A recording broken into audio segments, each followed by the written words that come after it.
Hello guys! Hello Aquarius! Welcome dito sa aking channel, Kapalaran 888 Aquarius.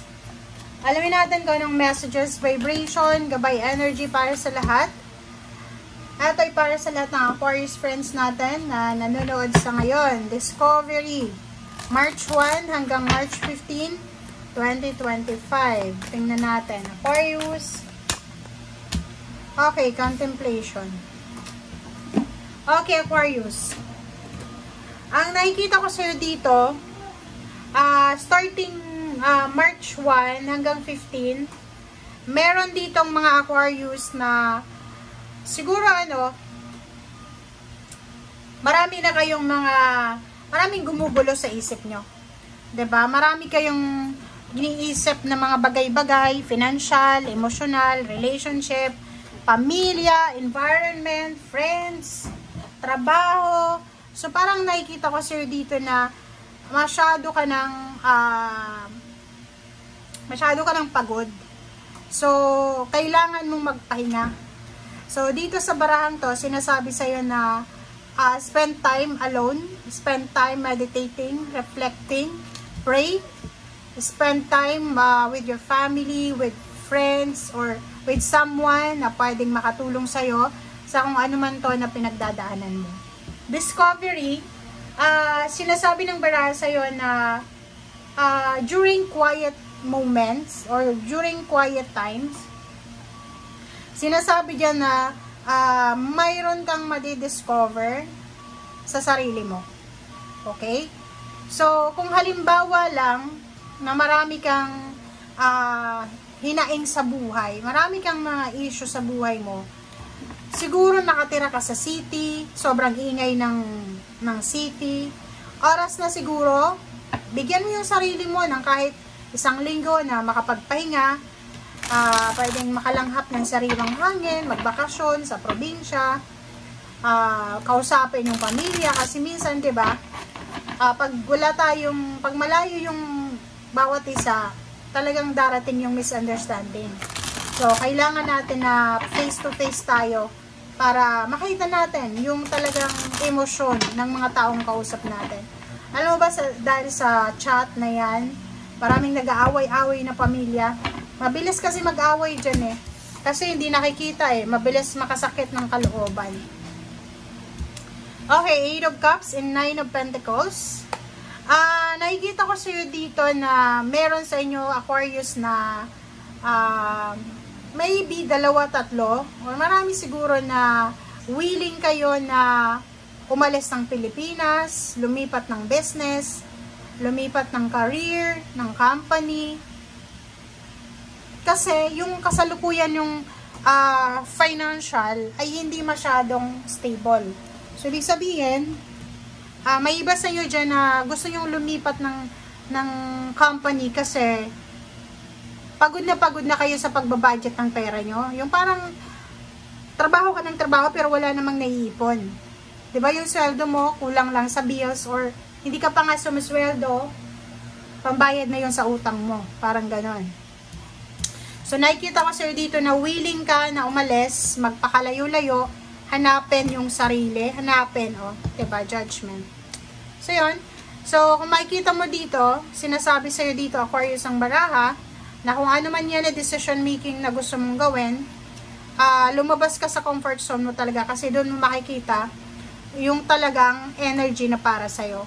Kasi kung halimbawa, hindi ka masaya sa pinagtatrabahuan mo, hindi ka makaalis-alis kasi may kontrata ka, nakikita ko sa'yo dito na kailangan mo pag-isipan doon ng maayos, magdesisyon ka, and i-prioritize mo yung personal happiness mo. Okay? Kasi, di ba, isipin mo, trabaho ka ng trabaho, wala ka namang naiipon. What's the use ano ba ang use ng pagtatrabaho mo kung wala ka namang pera? Okay? Hindi mo na napoprovide yung needs ng family mo. King of Pentacles. So, nakikita ko sir dito, Aquarius, na kung magdedesisyon ka or kung talagang gusto mo ng happiness talaga, yung fulfillment, achievements and satisfaction, kailangan mong lakasan yung loob mo. Take risk, 'di ba? Sa sa iba sa inyo, gustong-gusto nyong mang-ibang bansa eh. Pero wala kayong parang lakas loob. And hindi nyo alam kung saan kayo magsisimula. 'Di ba? Wala naman kayong sigurong pamilya na sumusuporta sa inyo para tulungan kayo sa paghahanap ng trabaho sa ibang bansa. So, nakikita ko sa iyo dito na if talagang gusto mo talagang mabago yung takbo ng buhay mo, pangarap mong mang-ibang bansa, lakasan mo yung loob mo, mag-research ka, maghanap-hanap ka sa internet, make sure na hindi ka makakuha ng mga scammer, and huwag kang maglalabas ng pera, 'di ba? Doon sa mga sobrang gustong mang-ibang bansa talaga kasi pakiramdam nyo hindi kayo swerte sa Pilipinas, habang bata ka pa, itry mo na. Kasi sa pangingibang bansa, lalo kung yung pagtatrabahuan mo ay sa bahay, bilang isang maid, housemaid, siguro yung iba mayroong mga age limit dyan. So, habang malakas ka pa, habang kaya mo pa, try mo, di ba? Isipin mo, kaya nga ng kapitbahay mo, bakit hindi mo yun makakaya? Di ba? Okay. Three of Pentacles and Three of Cups. So, nakikita ko sa'yo dito na 33, it's a balanced number. And for the month of March, starting March 1, sinasabi sa'yo na maraming offer ang ibibigay sa'yo yung universe. Yung universe ay sobrang napaka-generous niyan sa atin. Pero minsan, sobrang generous niya sa ibang zodiac sign. So, isa ka sa posibleng mapili ng universe na bibigyan kanya ng pagkakataon para kumita ng pera, extra income. Pwedeng negosyo, pwedeng bibigyan kanya ng mga bonuses sa trabaho, extra, kung ano man na extra yan, na pwedeng lalabas sa buwan ng March. Okay? Okay. If ever naman, may mga relationship issues daw kayo, tingnan mo, Five of Swords and Two of Cups, kung hindi nyo na maayos yung relationship na to, much better na makipag-cool off ka muna. Okay? Sinasabi dyan sa'yo na kung hindi kayo magkaunawaan, muna tayo, cool off muna. Para makapag-isip-isip, and then, pag cool off kasi, hindi mo siya makikita minsan, so, marami kang marirealize niyan eh. Marirealize mo kung gaano mo siya kamahal, or kung gaano ka na nasasakal. Parang ganun. Okay? So, Five of Swords, sinasabi na kung hindi ka na masaya, pag-isipan mo kung nasa tama ka ba bang relasyon, nasa tama ka ba bang tao. Okay.